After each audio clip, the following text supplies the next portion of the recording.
Nous allons prendre le livre d'Hébreux, le chapitre 12, le verset 28. Hébreux 12, verset 28. Celui qui est à la page peut faire la lecture.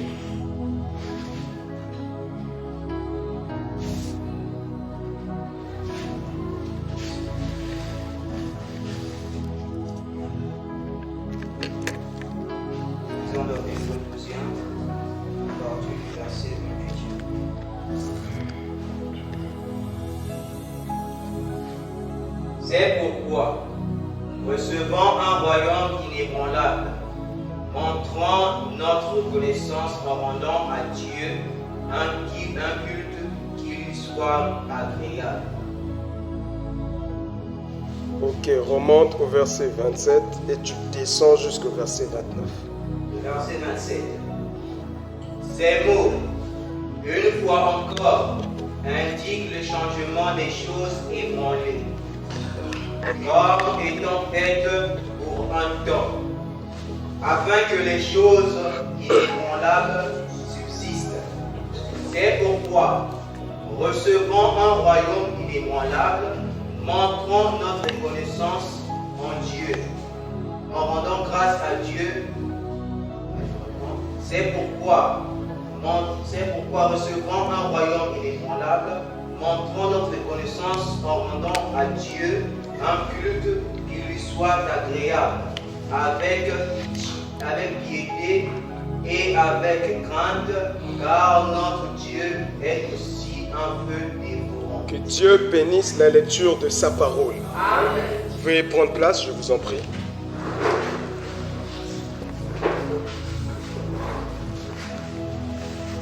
Nous vous saluons tous au nom du Seigneur Jésus-Christ.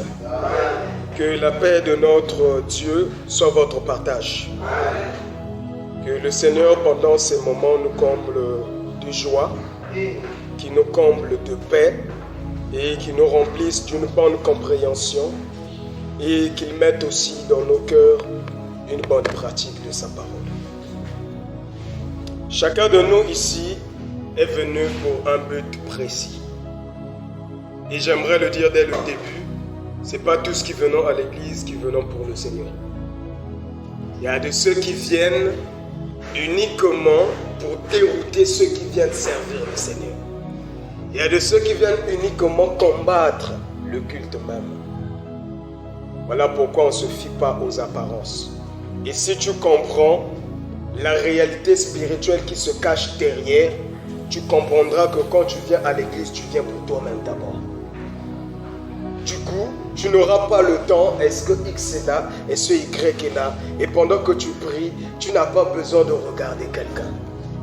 Parce que c'est un moment d'intimité que tu passes avec le Seigneur. Est-ce que vous comprenez ces choses-là? Et nous disons, quand nous écoutons la parole de Dieu, nous devons tenir compte que la parole de Dieu forcément doit impacter notre âme. Tu ne peux pas manger correctement avec une quantité suffisante et dire que je ne me suis pas rassasié. Soit la quantité que tu as mis dans ton ventre n'était pas suffisante, ou soit c'est ton régime qui a changé. Parce que si tu manges une quantité suffisante, forcément tu dois le sentir dans ton corps. Est-ce que vous comprenez? Et si l'aliment physique a l'impact sur le physique, c'est que l'aliment spirituel aussi doit avoir de l'impact sur le spirituel.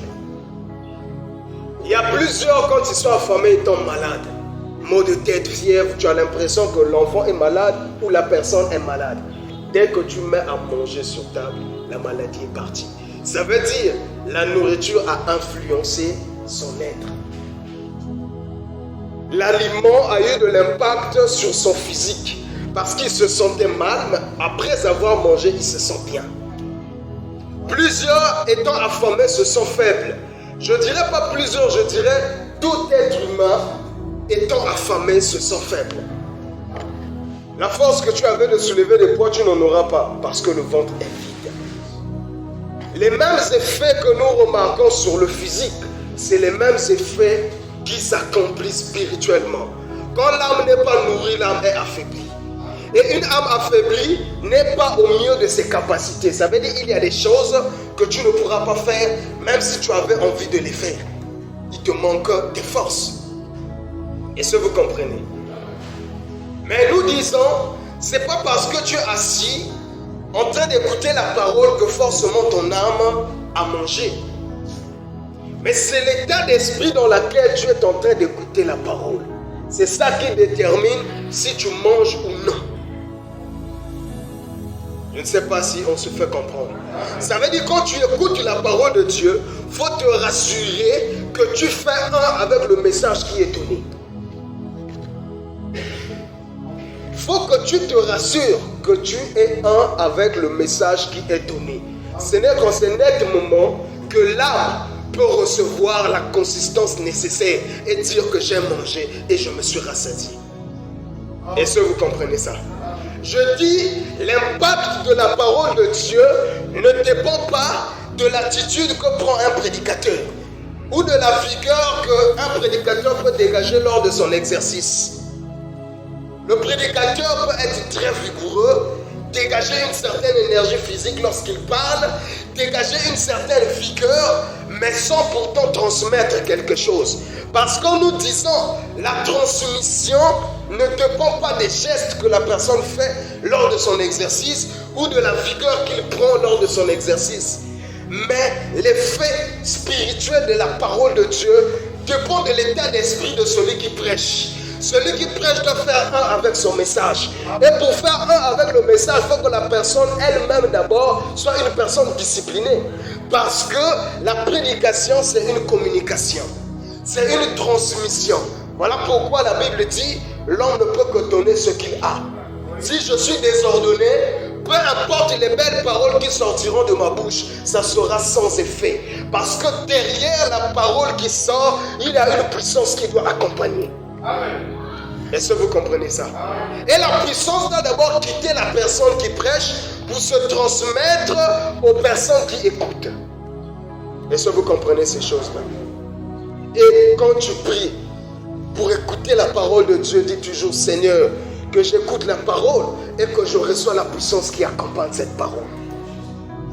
Quand tu écoutes la parole te donne la connaissance. La parole te révèle des choses que tu ne connaissais pas. Est-ce que vous comprenez? Mais il faut que tu reçoives la parole avec la puissance qui l'accompagne pour que tu aies la capacité de la pratiquer. Est-ce que vous comprenez? Une parole simple ne peut pas t'emmener à la pratique. Tu connaîtras certes, mais tu n'auras pas la force de pratiquer ce que tu connais. D'où il est très important que la puissance accompagne la parole de Dieu. Et la puissance qui accompagne la parole de Dieu, c'est le Saint-Esprit. Est-ce que vous comprenez ces choses? Ça veut dire un homme sans Saint-Esprit qui prêche ne peut pas transmettre la vie à ceux qui l'écoutent. La Bible dit Apollos était un prédicateur éloquent et il prêchait avec exactitude. Ça veut dire si dans la prédication d'Apollos, tu cherches des faussetés, tu ne vas pas trouver. Il prêchait exactement selon la parole de Dieu. Mais vu qu'il n'était pas baptisé du Saint-Esprit parce qu'il ne le connaissait même pas, ça faisait que son auditoire aussi ne puisse pas avoir accès au Saint-Esprit. Parce que la prédication, ce n'est que la communication de ce qu'on a. Il ne pouvait pas transmettre ce qu'il n'avait pas. Voilà pourquoi quand Paul arrive, là où Apollos a prêché, il dit, avez-vous déjà été baptisé du Saint-Esprit? Les frères étaient étonnés et ont dit, on ne sait même pas ce que c'est. Il demande, vous avez été baptisé de quel baptême? Le baptême de Jean-Baptiste. C'est là où il les reprêche à nouveau et il les baptise et ils ont reçu le Saint-Esprit. Est-ce que vous comprenez? Certes, ils ont été baptisés. De quel baptême? Certes, ils étaient prêchés. Mais par qui? Et est-ce que le message était d'actualité? Parce que lui, il leur prêchait la repentance telle que Jean-Baptiste. Or qu'il était maintenant question de leur prêcher que celui dont Jean-Baptiste parlait est déjà venu. Il est même déjà mort pour nous. Il a accompli sa mission. Et là maintenant, s'il a lieu de prêcher, il faut prêcher l'actualité. C'est-à-dire Jésus mort et ressuscité. Est-ce que vous comprenez ces choses? Il est donc très important que vous puissiez vous rassurer que le travail qui est fait pour vos âmes est bien fait. Sinon, on peut prêcher, vous occuper ici pendant des heures pour ne rien transmettre. Et j'aimerais que le message de ce soir soit vraiment accessible à tous. Ne laisse pas passer ce message. Ne te laisse pas distraire par quoi que ce soit. Et j'aimerais t'informer que quand nous nous réunissons au culte, le diable aussi s'invite par ses agents. Ça peut être des sorciers, ça peut être des magiciens, ça peut être des satanistes, ça peut être des serviteurs visibles tout comme invisibles. On peut avoir dans notre assemblée des démons qui assistent à notre culte. On peut avoir des satanistes qui assistent à notre culte de manière physique ou même de manière invisible. On ne les voit pas mais ils sont là présents. Et eux, quand ils sont présents, ce n'est pas en vain, c'est pour œuvrer. Quand ils savent que le message donné aura de l'impact, ils vont s'assurer que le message en sortant arrive sur des terres arides. D'où ils vont s'aimer la distraction. D'où ils vont plonger certains dans le sommeil. D'où ils vont emmener certains des pensées ailleurs pour que le message passe à côté. Est-ce que vous comprenez? Parce que la seule chose qui pousse une personne à se rebeller vis-à-vis de Satan, ce n'est que la parole de Dieu. Mais la parole de Dieu, c'est une prise de conscience. Et c'est quand on t'apporte cette prise de conscience que tu te rends compte que non, je faisais mal les choses et là je dois m'aligner. En ce net moment, tu t'es rébellé. Et le diable n'aime pas les rebelles. D'où il veut maintenir les enfants de Dieu dans le même état. De dire que aller à l'église suffit. T'asseoir, écouter suffit. Or qu'il faut que tu écoutes tout en recevant la puissance qui accompagne ce que tu écoutes. Est-ce que vous comprenez?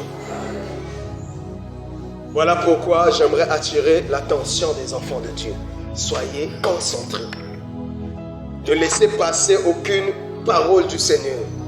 Soyez comme Samuel, la Bible dit, il ne laissait tomber aucune des paroles de l'Éternel par terre. Nous allons débuter un enseignement aujourd'hui. Cet enseignement pourra prendre du temps. Quand je dis ça pourra prendre du temps, c'est par rapport à la valeur que je donne à ce message-là. Je me dis c'est un message qui ne doit pas être bâclé. C'est un message qui doit être donné dans son intégralité. Mais le message est tellement grand que nous devons la départager en plusieurs sous-thèmes. Et pour aller droit dans ce que nous disons, nous devons cadrer chaque chose dans son contexte. Parce que si nous faisons le mélange de tout, on ne sera pas capable de vous dire tout ce qu'il faut et dans les détails qu'il faut.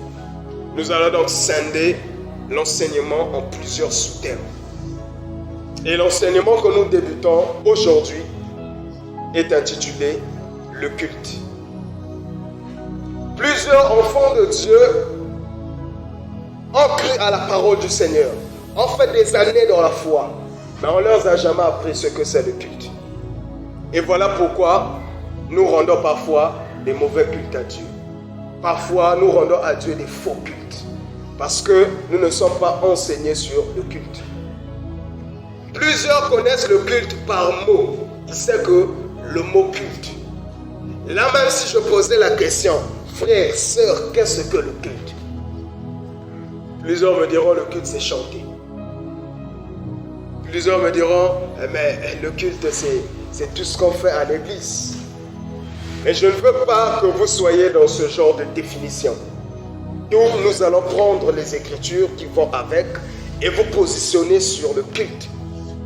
Mais le culte que vous voyez là, ça renferme beaucoup de choses, tellement de choses.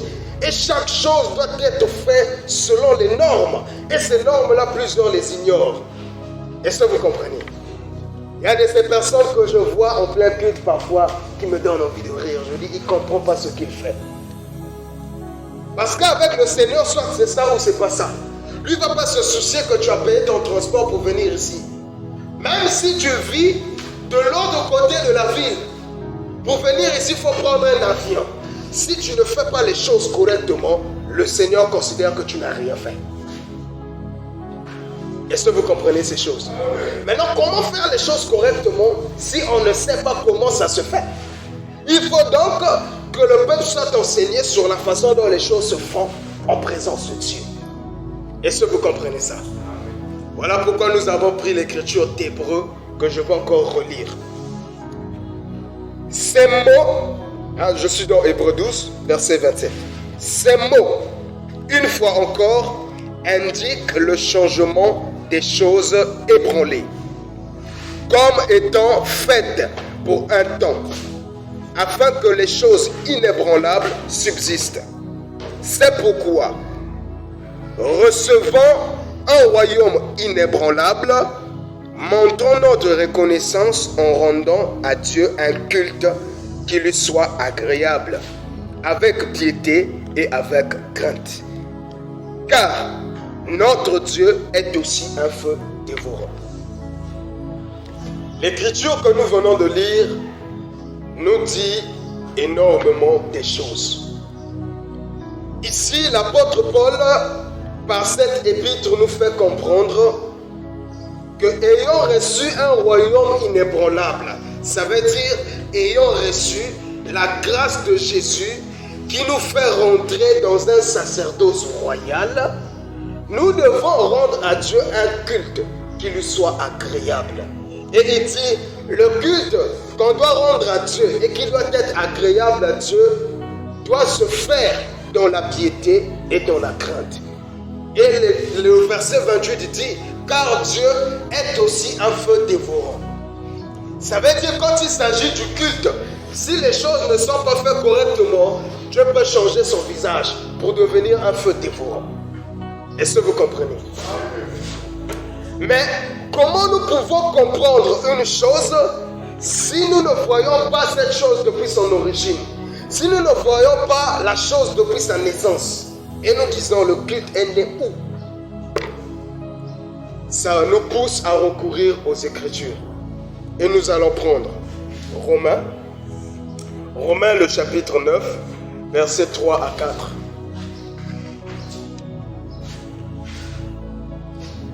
Romains 9, 3 à 4. Au nom de Jésus-Christ, nous allons Romains 9, verset 3. Car je voudrais moi-même être anathème et séparé de Christ pour mes frères, mes parents selon la chair, qui sont israélites, à qui appartiennent l'adoption et la gloire et les alliances et la loi et le culte. Que Dieu bénisse la lecture de sa parole. Là, l'écriture de Romains est en train de nous faire savoir que le culte appartient à Israël. L'alliance appartient à Israël. Ça veut dire si nous voulons comprendre le culte, nous devons d'abord voir le culte selon Israël. Et en voyant comment Israël rendait culte à Dieu, on peut avoir une référence qui nous permet de savoir comment est-ce que le culte doit être rendu à Dieu. Et vous devez tenir compte d'une chose.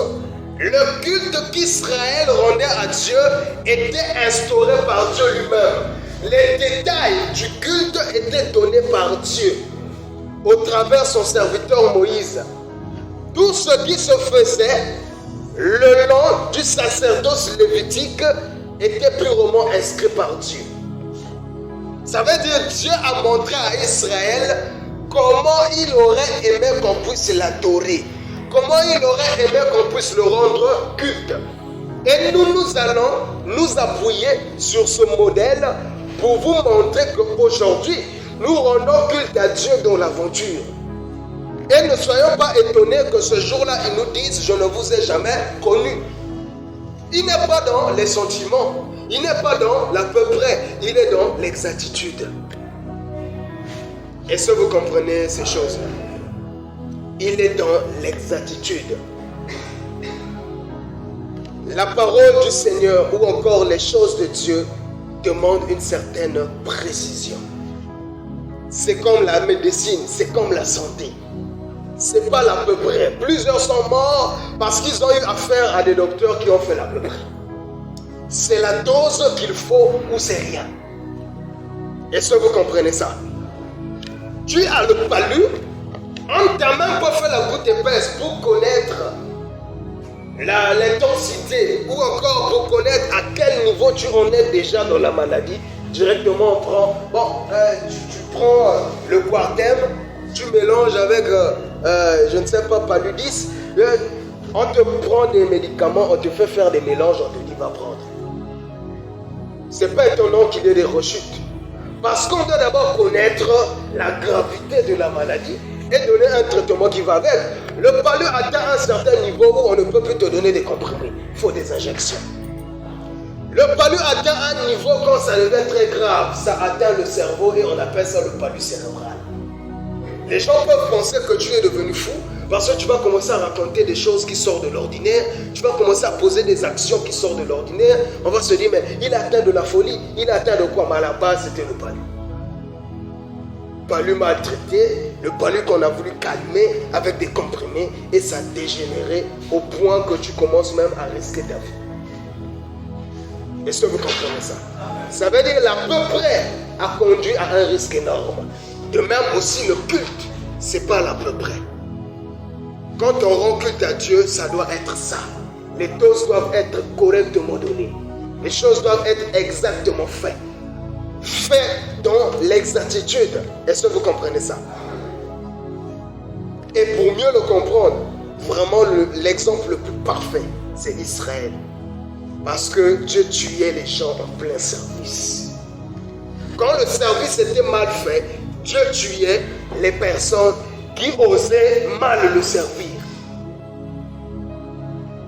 Et plusieurs serviteurs ont perdu la vie en plein exercice dans le sacerdoce. Est-ce que vous comprenez? Quand Aaron entrait dans le lieu très saint, une fois par année, pour aller faire l'expiation du sang sur l'arche, la Bible dit qu'il rentrait étant revêtu de sa tunique. Il rentrait étant revêtu de l'éphod. Et au bas des vêtements sacerdotaux qu'il portait, il y avait des clochettes. Quand Aaron était dans le lieu très saint, le peuple dehors était silencieux pour écouter le son des clochettes. Donc quand il faisait l'aspersion du sang, il marchait et les clochettes bougeaient. Il savait qu'il est encore vivant. Parce que Aaron se présentait devant l'Éternel des armées qui n'est pas dans l'amusement. Donc si Aaron fait le moindre faux pas, l'Éternel va le choper de là où il est dans la main. Eux, ils étaient attentifs au son des clochettes. Et quand Aaron sortait pour eux, c'était la joie. Parce qu'il a survécu. Est-ce que vous comprenez? Donc le culte considère ça comme un moment où tu rentres en présence de la mort. À tout moment, tu peux laisser la vie. Donc tu n'as pas droit à une erreur de manipulation. Est-ce que vous comprenez ça? Regardez avec quelle rigueur le Seigneur traitait le peuple d'Israël. Vous pensez qu'il a changé? Non. Et on va vous faire comprendre réellement ce qui se passe de nos jours. Nous avons lu Romains qui nous fait savoir que le culte, les alliances appartiennent à Israël. Ça veut dire que nous allons prendre Israël comme modèle pour vous faire comprendre le culte. Et nous avons dit, nous allons départager ce thème, intitulé le culte en plusieurs sous-thèmes parce que c'est un grand enseignement. Et pour ne pas que vous puissiez passer à côté de quelque chose, nous allons prendre chaque chose dans son contexte. Nous n'allons pas être pressés. Est-ce que vous comprenez? Si aujourd'hui nous rendons culte à Dieu, nous le rendons mal le culte parce que nous ne sommes pas enseignés sur le culte. Et la Bible dit, mon peuple périt faute de connaissance. Et nous devons vous donner la connaissance pour éviter que vous puissiez périr. Et quand vous avez la connaissance, vous ferez les choses correctement parce que vous êtes des hommes avertis. Pour cela, nous allons visiter Israël afin d'avoir une bonne compréhension des choses. Nous allons lire. Nous sommes dans Exode. Exode le chapitre 25.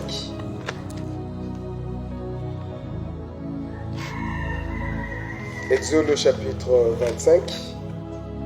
Prends le verset 1.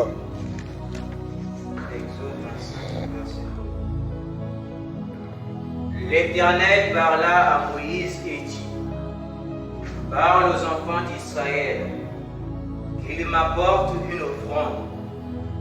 Vous la recevrez pour moi de tout homme qui la fera de bon cœur. Ok, verset 10. Verset 10. Ils feront une arche de bois d'acacia. Sa longueur sera de 2 coudées et demie, sa largeur d'une coudée et demie, et sa hauteur d'une coudée et demie. Ok, saute.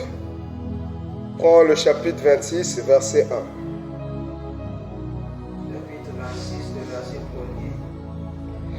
Tu feras le tabernacle de 10 tapis de fin lin au tord et d'étoffes teintes en bleu, en pourpre et en cramoisi. Tu y représenteras les chérubins artistement travaillés. Ok, chapitre 27, verset 1. Tu feras l'autel de bois d'acacia. Sa longueur sera de 5 coudées et sa largeur de 5 coudées. L'autel sera carré et sa hauteur sera de 3 coudées. Ok, chapitre 28, verset 1. Fais approcher de toi Aaron, ton frère, et ses fils, et prends-les parmi les enfants d'Israël pour les consacrer à mon service dans le sacerdoce. Ok, chapitre 30, verset 1. Tu feras un autel pour brûler les parfums. Tu le feras de bois d'acacia.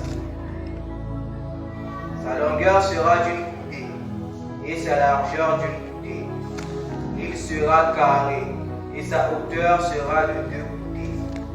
Tu feras des cornes qui sortiront de l'autel. Que Dieu bénisse la lecture de sa parole. Ici, nous venons de faire la lecture. Vous voyez que nous avons sauté plusieurs étapes.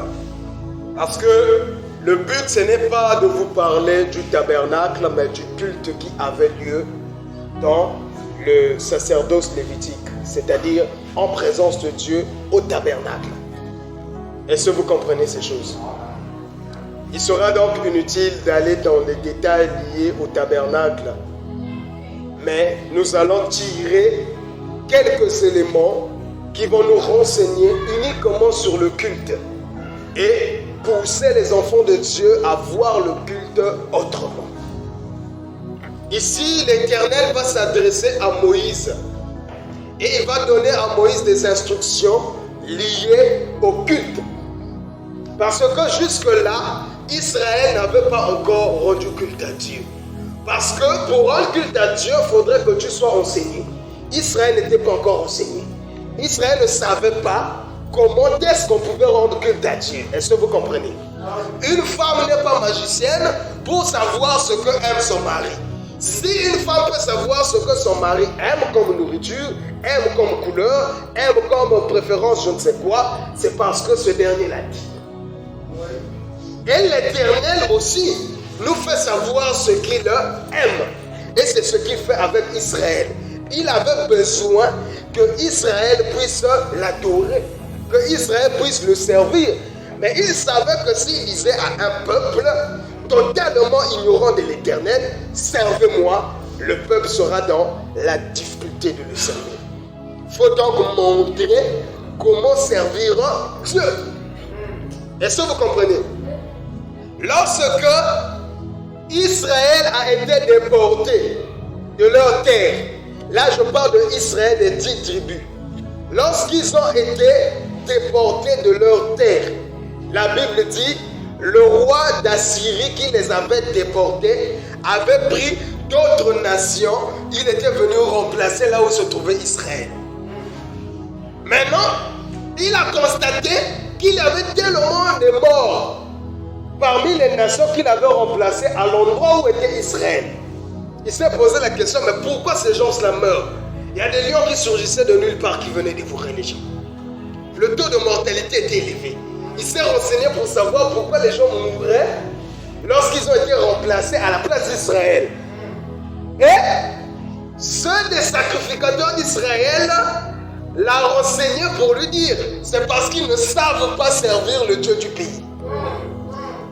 Et la Bible dit, le roi avait pris des sacrificateurs. À cette époque, on commençait à les appeler déjà par des prêtres. Et il les avait envoyés sur le lieu même pour former ces gens à servir le Dieu du pays. Est-ce que vous comprenez? C'est-à-dire, quand tu ne sais pas servir le Dieu du pays, tu peux risquer la mort. Et je pose la question, est-ce que vous savez servir le Dieu du pays? Parce que nous sommes dans un pays. Je ne parle pas du pays en tant que le Congo. Est-ce que vous comprenez ça? Je parle du pays en tant qu'un lieu où nous sommes venus nous réfugier. Est-ce que vous comprenez? Un lieu qui nous permet de dire, nous sommes dans le monde, mais nous ne sommes pas du monde. Parce que nous sommes dans un pays, mais dans un autre pays. Est-ce que vous comprenez ça? Et il faut connaître comment on sert le Dieu de ce pays-là, c'est-à-dire l'Éternel. Je ne sais pas si on est d'accord. Quand Jacob s'apprêtait à entrer dans Bethel, il dit à ceux de sa maison, sa femme, ses enfants, débarrassez-vous de tous les dieux étrangers. ôtez tous les anneaux qui sont à vos oreilles, tout ce qui est à vos bras, bracelets et autres. Débarrassez-vous de tout ça, afin que nous puissions rentrer dans Bethel. Or, Bethel signifie la maison de Dieu. Ça veut dire qu'il faut que les principes vous soient enseignés. Mais pour qu'on vous enseigne les principes, il faut qu'une personne qui sait comment on sert le Dieu du pays apprenne comment on le sert. Est-ce que vous comprenez? Voilà pourquoi le roi avait déplacé des sacrificateurs.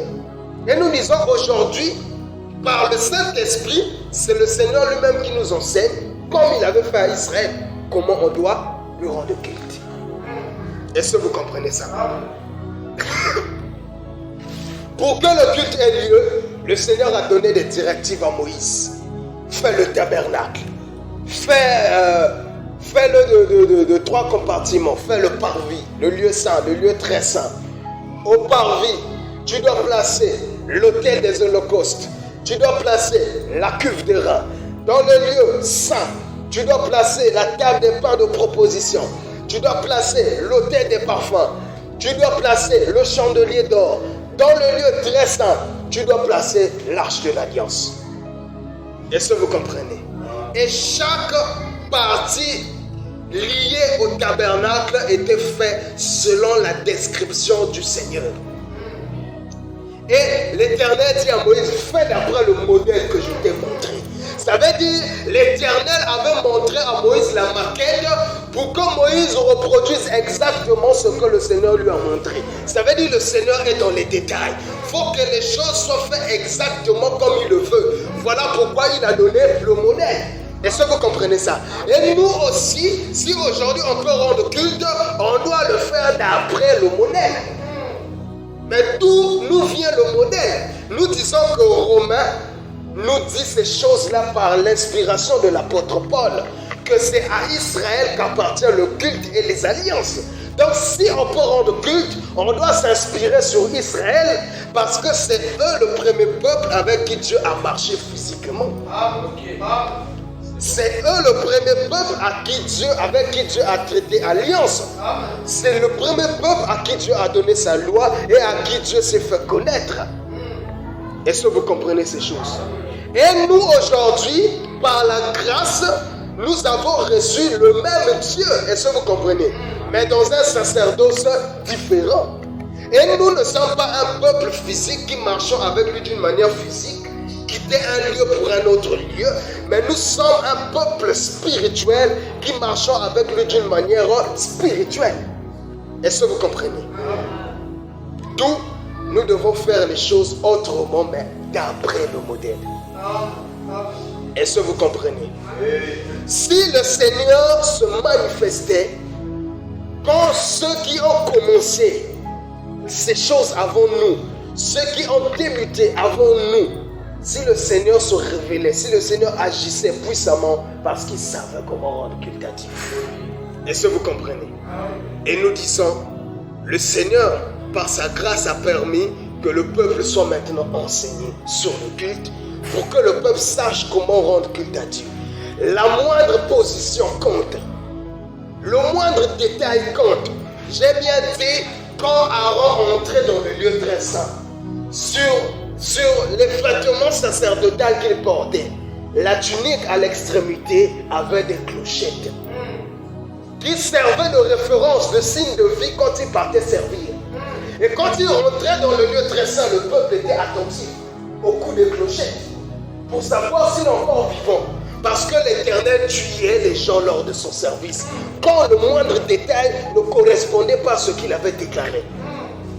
Aaron avait perdu 2 de ses fils. Dieu lui a dit: ne les pleure pas. Si une larme coule de tes yeux, tu pleures l'un de tes fils, tu mourras. Pourquoi? Parce que ces 2 fils ont osé prendre un feu étranger pour venir alimenter l'autel. La Bible dit: un feu est sorti de l'autel et les a consumés vivants.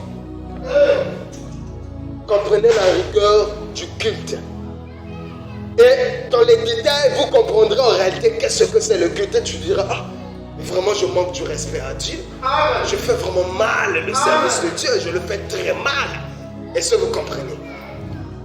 Pour démarrer dans ce que nous disons, il est très important que vous compreniez que tous les objets établis dans le tabernacle n'étaient pas établis en vain. Il n'y avait pas un objet établi comme un monument. Il n'y avait pas un objet établi pour orner, pour faire la beauté. Tout ce qui était établi dans le tabernacle était établi pour un but. Est-ce que vous comprenez? Si le tabernacle était constitué du bois d'acacia revêtu d'or, ce n'est pas en vain que l'Éternel avait choisi le bois d'acacia. S'il avait été revêtu d'or et non d'argent, ce n'est pas en vain que le Seigneur l'avait fait. Et si l'autel des holocaustes n'était pas d'or mais d'airain, ce n'était pas en vain. Est-ce que vous comprenez ça? Si la cuve était en airain et non en fer et non en argile, ce n'était pas en vain. Est-ce que vous comprenez? Maintenant, qu'est-ce qui se passait réellement lorsque le service avait lieu dans le sacerdoce lévitique? Il y a des gens que l'Éternel avait sélectionnés pour le servir. Et il y a des gens qui venaient auprès de ses serviteurs afin d'être en contact avec Dieu. Et le Seigneur avait choisi Aaron et sa lignée pour le servir. Aaron était souverain sacrificateur et tous ceux qui sortaient d'Aaron étaient sacrificateurs. Est-ce que vous comprenez? On ne devenait pas sacrificateur par vote, par élection. Mais il fallait naître d'Aaron.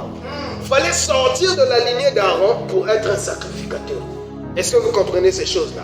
Et nous disons, Aaron n'est que l'image du véritable souverain sacrificateur qui est Jésus-Christ.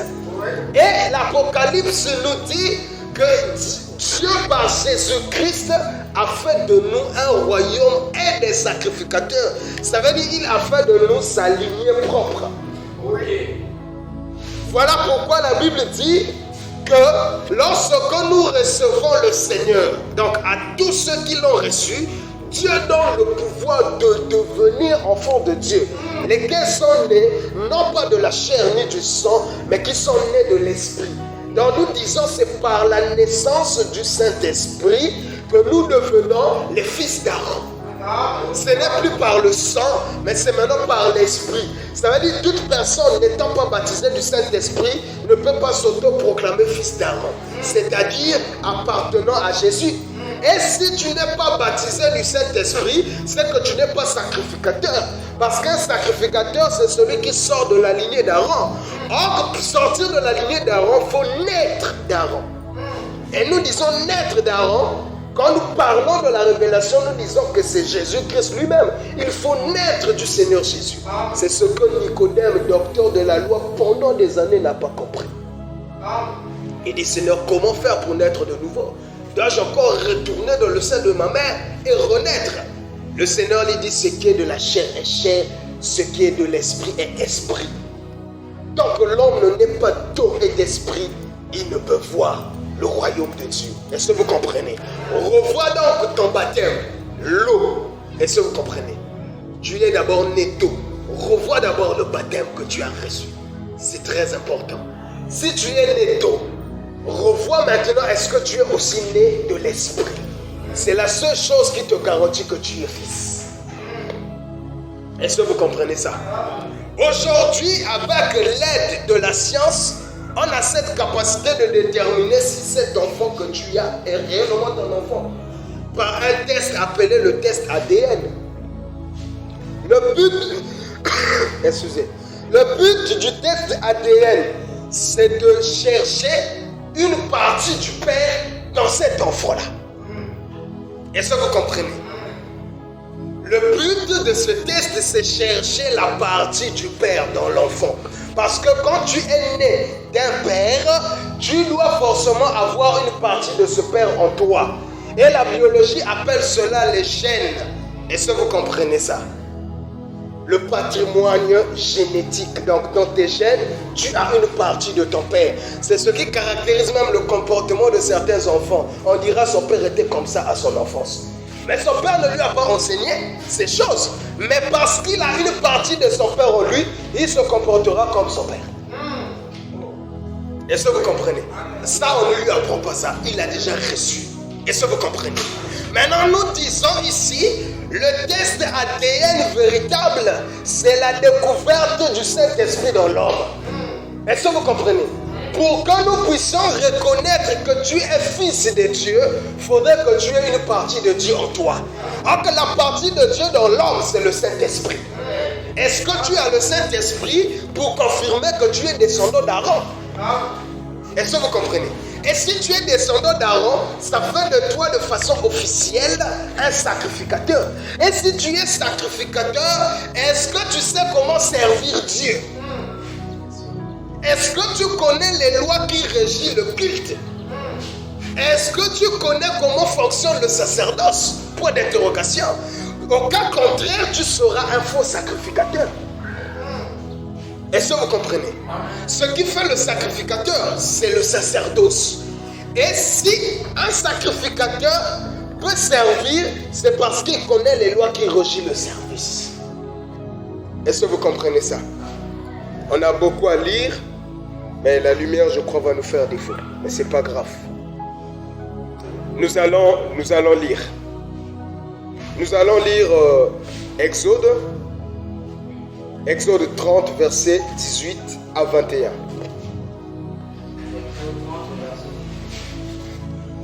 Tu feras une cuve d'airain avec sa base d'airain pour les ablutions.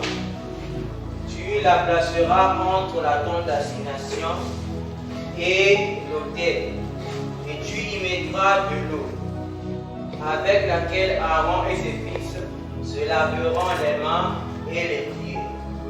Lorsqu'ils entreront dans la tente d'assignation, ils se laveront avec cette eau afin qu'ils ne meurent point. Et aussi lorsqu'ils s'approcheront de l'autel pour faire le service et pour offrir des sacrifices à l'Éternel.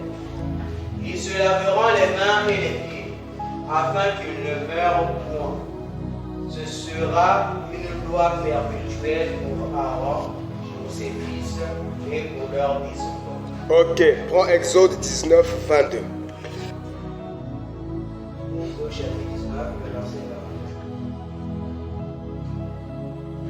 Que les sacrificateurs qui s'approchent de l'Éternel se sanctifient aussi, de peur que l'Éternel ne les frappe de mort. Que Dieu bénisse la lecture de sa parole. Là, nous entrons déjà en plein cœur du sacerdoce. Donc, nous rentrons déjà en plein cœur du culte. Est-ce que vous comprenez? J'aimerais que le bien-aimé puisse nous mentionner ça au tableau. C'est-à-dire le premier point, le point de départ pour démarrer le culte, c'est d'abord la sanctification. La Bible dit, le sacrificateur, avant d'exercer ses fonctions, doit d'abord se laver les mains dans la cuve d'airain et les pieds aussi. Il doit d'abord se sanctifier avant de sacrifier sur l'autel, de peur qu'il ne soit frappé de mort. Est-ce que vous comprenez ces choses? Quand on va avancer au fur et à mesure, vous allez comprendre pourquoi se laver les mains. Parce que ces choses, la Bible dit, la loi d'Israël était un pédagogue. Est-ce que vous comprenez? Ça veut dire toutes ces choses que vous voyez, c'est des images qui nous renseignaient sur le véritable. Israël, c'est l'ombre. Le véritable, c'est nous. Est-ce que vous comprenez? Maintenant, les choses avec Israël, nous devons les montrer en notre temps. Est-ce que vous comprenez ces choses-là? Chez Israël, c'était ça. Mais aujourd'hui, chez nous, c'est quoi? Et là, nous commençons à montrer déjà la valeur de chaque ustensile du temple. Et là, nous avons vu la valeur de la cuve des reins. Est-ce que vous comprenez ça? La cuve des reins avait de l'eau à l'intérieur. Et ça servait au sacrificateur de se laver les mains et les pieds avant de servir. Et quand il faisait ce geste, l'Éternel considérait que le sacrificateur s'est sanctifié. Est-ce que vous comprenez? En d'autres termes, le geste de laver les mains dans la cuve des reins, c'était un geste symbolique pour montrer qu'il était en train d'ôter la saleté. Il était en train de se laver en quelque sorte pour devenir propre. Ça veut dire, avant que tu ne puisses servir, il faut te rassurer que tu es propre. Est-ce que vous comprenez ces choses? Il faut te rassurer que tes mains sont propres. Voilà pourquoi, quand tu viens en ces lieux, il faut venir en toute bonne compréhension des choses. Est-ce que vous comprenez ça? On ne veut pas voir le cadavre de quelqu'un ici sur les mains. Dans le monde, nous sommes habitués à faire les choses par habitude. Nous disons, mais je le fais déjà. Qu'est-ce que ça fait? Tu n'avais pas la connaissance. Là maintenant, tu as la connaissance. Dieu ne frappe jamais un peuple non averti. Et là maintenant, quand vous êtes averti, vous êtes en danger. Si donc on persiste à faire les choses comme on le fait, la main du Seigneur est sur nous. Et peut frapper à tout moment parce que le peuple connaît et ne veut pas appliquer ce qu'ils connaissent. Quand tu viens, ne t'occupe pas d'abord de ceux qui sont là. Parce que le culte est d'abord personnel. Le culte, c'est toi et Dieu. Est-ce que vous comprenez ces choses-là? Ça veut dire que quand tu viens, tu dois te rassurer que tu t'es mis en communion, en contact avec Dieu. Tu as marché, tu as parlé, tu as pensé, tu viens directement parce que tu as trouvé la chanson aussi. Yahweh, Yahweh, Yahweh, Yahweh. Tu penses que parce que tu as transpiré, mais j'ai senti une certaine chaleur. Le frère a l'onction. Qui te dit que c'est l'onction qui t'a fait transpirer? Même la musique du monde fait transpirer. Et le païen aussi te dira, mais c'est qui,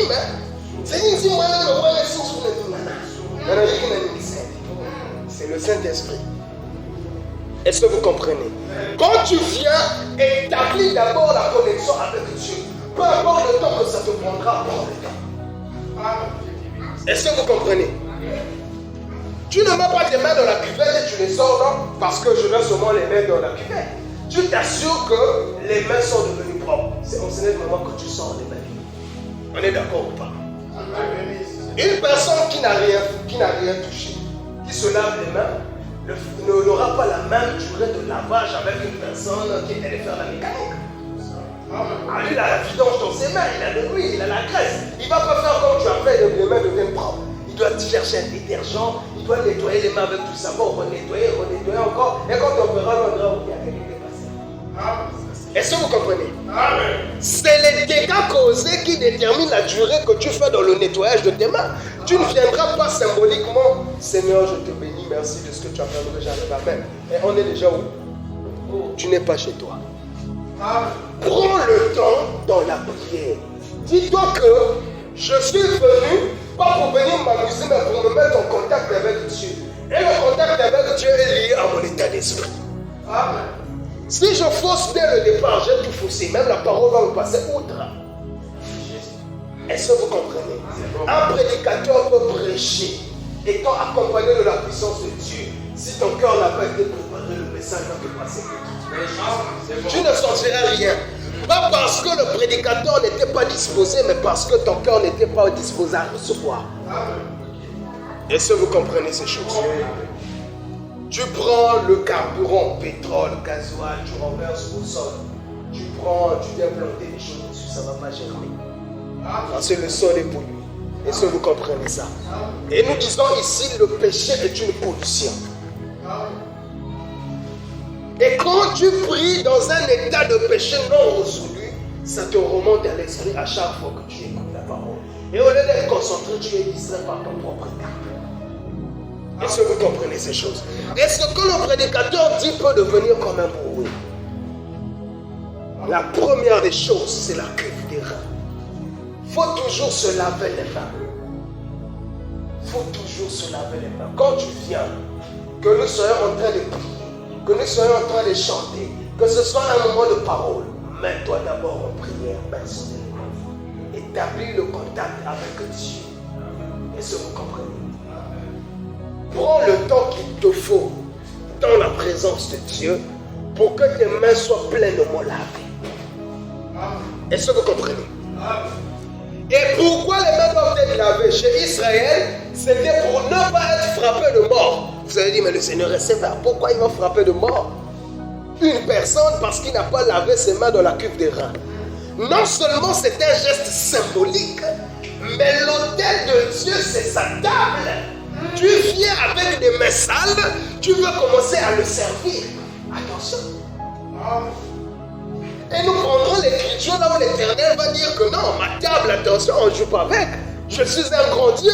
Si tu vois l'Éternel s'auto-proclamer, c'est qu'il était dépassé par les gens qui le servaient. Est-ce que vous comprenez ça? Tu sers un grand Dieu. Tu ne sers pas le président. Tu ne sers pas le roi. Tu ne sers pas un monarque. Tu sers l'Éternel des armées, créateur de toutes choses. Celui qui t'a créé. Tu le sers comment? Tu le sers comment? Bien aimé, on va se lever pour rendre culte à Dieu. Tu es là, 6 pieds croisés. Vous savez que dans le monde des ténèbres, il y a des réunions qu'ils font là où ils ont un temps d'adoration, un temps de louange. Et il y a un prêtre converti qui avait dit, lorsqu'il participait à ces réunions-là dans le monde astral, quand c'était le moment d'adorer, tous ils étaient à genoux, ceux qui étaient assis, c'était le diable. Quand c'était le moment de louer, tous dansaient de façon à attirer l'attention de Satan. Parce que si tu arrives à attirer son attention par tes danses, il te récompense. Donc il n'y avait pas quelqu'un qui était là debout en observation, de peur de mourir. Vous pensez que la rigueur là vient d'où? Chez Satan, quand il dit à 0 heure tu dois répéter telle incantation, tu le fais pas, tu fou, tu meurs, il n'en a rien à faire. Est-ce que vous comprenez? C'est ça ou c'est pas ça? Chez lui c'est la rigueur. Est-ce que vous comprenez ça? Et nous disons que c'est un imitateur. Il ne peut pas avoir une inspiration propre. Ah, c'est juste. Il ne fait que imiter Dieu. Et nous disons que cette rigueur vient de Dieu. Amen. Et ceux qui ont subi, c'est Israël. Amen. Nous aujourd'hui, on joue avec le Seigneur. Parce qu'il est dans sa peau d'agneau. Mais n'oublions pas qu'à la base, c'est un lion. Est-ce que vous comprenez ça? Voilà pourquoi l'écriture que nous avons lue dans Hébreu nous dit à la fin que n'oubliez pas que l'Éternel est un feu dévorant. Ça veut dire que quand on lui rend culte, on doit tenir aussi compte de ce côté-là. Est-ce que vous comprenez ces choses-là? Plusieurs ici vivent certaines choses qu'ils n'arrivent pas à expliquer. Vraiment, Seigneur, pourquoi ma souffrance est continuelle? Le Seigneur dit, tu m'avais manqué du respect. Bon, imagine, tu as un problème avec Dieu. Mais qui va résoudre ce problème à ta place? Parce que si lui ne révèle pas que c'est ça le problème qu'il a avec toi, personne ne pourra rentrer dans cette affaire. Donc il ne révèle pas, tu ne sauras pas. S'il décide, je ne veux pas lui révéler ça, jusqu'à ce que sa course va s'achever sur terre, c'est que tu es mal parti. 40 ans de rancune avec Moïse, son serviteur. Il se voyait, il riait avec Moïse, il lui donnait des instructions, va dire au peuple, va faire ceci au peuple, va faire selon le modèle. Dans son cœur, il avait un nœud. Parce qu'au départ, dès qu'ils sont rentrés dans le désert, quand le Seigneur lui dit frappe le rocher pour que l'eau sorte, Moïse a lutté. Il dit de ce rocher, si l'eau peut sortir, le Seigneur dit ok. Là, il me prend pour un petit joueur. Il me méprise. Moi, je donne une instruction, lui, il raisonne pas sa instruction, c'est pas grave. Il a frappé, le sorti. Le miracle s'est fait. La chose s'est faite, il y a eu des fous. Moïse a dit encore, le Seigneur est avec moi. Le Seigneur continue à lui parler. Est-ce que vous comprenez ça? C'est pas parce que tout va bien que tout va réellement bien. J'ai fait un songe, j'ai reçu une vision, j'ai reçu une inspiration. Ce n'est pas parce que tu reçois forcément que tu es en contact avec lui. Fais très attention.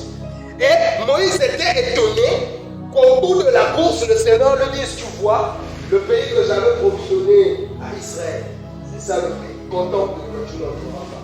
Je vais t'achever ici.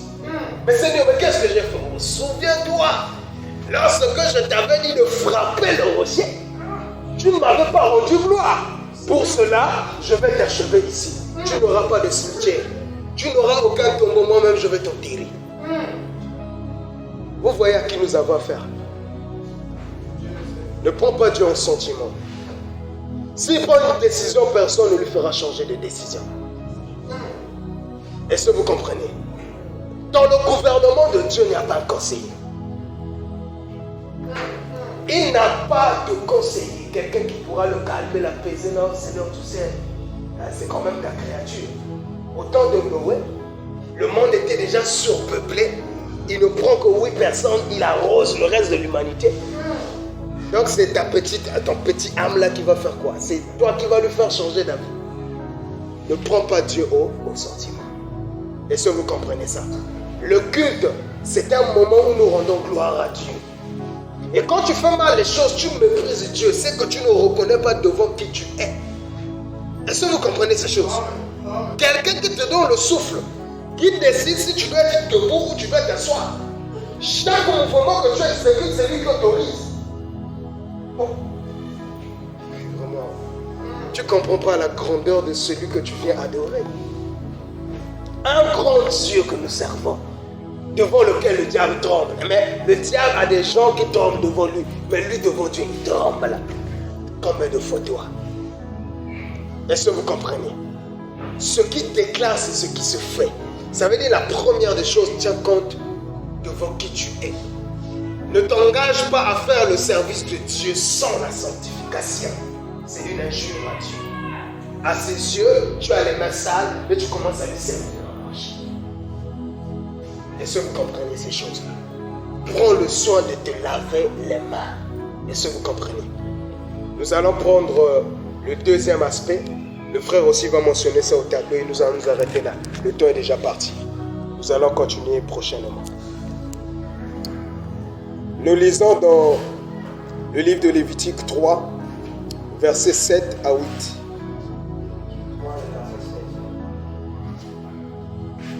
S'il offre en sacrifice un agneau, il le présentera devant l'Éternel.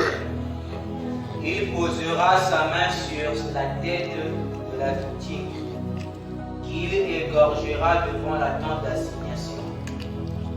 Et les fils d'Aaron en répandront le sang sur l'autel tout autour. Que Dieu bénisse la lecture de sa parole. Est-ce que vous suivez les étapes? D'abord, il faut passer par la cuve des reins. La cuve des reins, c'est la sanctification. Donc, il faut d'abord passer par le nettoyage. Il faut d'abord se rendre pur. Et après, tu as accès à l'autel. L'autel, c'est là où on vient donner les sacrifices. Est-ce que vous comprenez? Maintenant, avant de sacrifier, la Bible dit, il faut que celui qui emmène l'animal puisse rentrer en contact avec l'animal. Il doit imposer les mains à l'animal avant que l'animal ne soit sacrifié. Est-ce que vous comprenez? C'est un geste symbolique qui montre une transmission. Est-ce que vous comprenez? Ça veut dire que l'homme devient le sacrifice. Est-ce que vous comprenez ça? C'est-à-dire l'homme et l'animal, il doit devenir un. Je ne sais pas si on se fait comprendre. Il y a 2 personnes qui ont sacrifié. Les 2 personnes étaient issues d'un seul père. Il y a Caïn, il y a Abel. Chacun a sacrifié à l'Éternel. La Bible dit Dieu porta un regard favorable d'abord sur Abel et sur le front. Est-ce que vous comprenez? Et Dieu ne porta pas un regard favorable sur Caïn et sur. Est-ce que vous comprenez? Il n'a pas dit qu'il portait un regard favorable sur Caïn, mais pas sur le front. Il n'a pas aussi dit qu'il portait un regard favorable sur le front et pas sur Caïn. Les deux doivent devenir un. Si le Seigneur a créé le sacrifice, c'est parce qu'il a d'abord agréé celui qui sacrifie. L'Éternel ne peut jamais agréer le sacrifice d'une personne qui ne lui est pas agréable. Est-ce que vous comprenez? C'est-à-dire, avant que le Seigneur ne voie ton sacrifice, il te voit d'abord toi. Et toi, tu t'identifies à ton sacrifice. Voilà pourquoi l'imposition des mains avait lieu. Pour que l'homme s'identifie à son sacrifice. Que l'homme devienne un avec son sacrifice. Est-ce que vous comprenez ces choses-là? Est-ce que toi, tu es un avec le sacrifice? La cuve des mains. Ensuite, le sacrifice. On ne monte pas d'abord sur l'autel et on commence à tirer le sacrifice par la corde. On prend d'abord le sacrifice pour aller mettre sur l'autel. Et là encore le problème. Est-ce que l'autel est arrangé? L'autel, Malachie nous dit, c'est la table de Dieu. Tu ne vas pas servir Dieu par terre, impossible. Dieu doit lui mettre sa nourriture sur la table. Élie avait compris ça. Pendant que les prophètes de Baal sont venus jeter l'animal, ils commençaient à crier leur Dieu. C'est normal. Baal c'est un désordonné. On lui met l'animal par terre, lui aussi vient. L'Éternel, avant qu'il ne soit invoqué, il fallait d'abord que l'autel soit reconstitué. Comprenez que Dieu ne mange pas par terre. Que le Seigneur nous bénisse. On acclame pour la parole.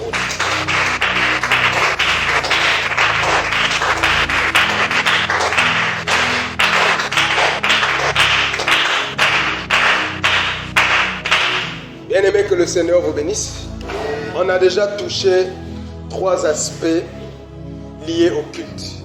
Mais nous allons revenir sur les 2 derniers aspects. Nous allons revenir sur l'animal qui doit s'identifier à la personne qui sacrifie. Nous allons aussi revenir sur l'autel pour donner des précisions nécessaires. Est-ce que vous comprenez?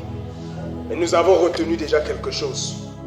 Avant de débuter le service, il faut d'abord se sanctifier, c'est la base.